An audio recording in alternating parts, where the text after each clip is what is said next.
লাগছে, আর থাকতে পারছি না। কিন্তু এই নির্জন নদী যে আমার অচেনা, আমি এখন কিভাবে খাবার জোগাড় করব? তোর বাবা ছাড়া যে আমরা বড়ই অসহায়। ঠিক আছে, তাও আমি একটু আশপাশটা ঘুরে দেখছি, তোর জন্য আমি কি খাবারের ব্যবস্থা করতে পারি।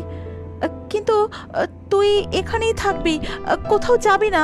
আমি খাবার খুঁজেই ফিরে আসব।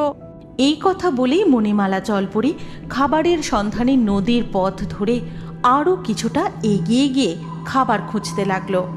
আর নদীর উপরের স্থলভাগে ভাঙাচোরা মাটির কুঠিরে বসবাস করে এক ভয়ঙ্কর ডাইনি। এই অরণ্য এত গভীর যে সেখানে সচরাচর কোনো মানুষ আসে না বললেই চলে। কতদিন হয়ে গেল এই জঙ্গলে কোনো কাঠুরে কাঠ কাটতে আসে, যে একটা মানুষকে ধরে মুড়োচ্ছি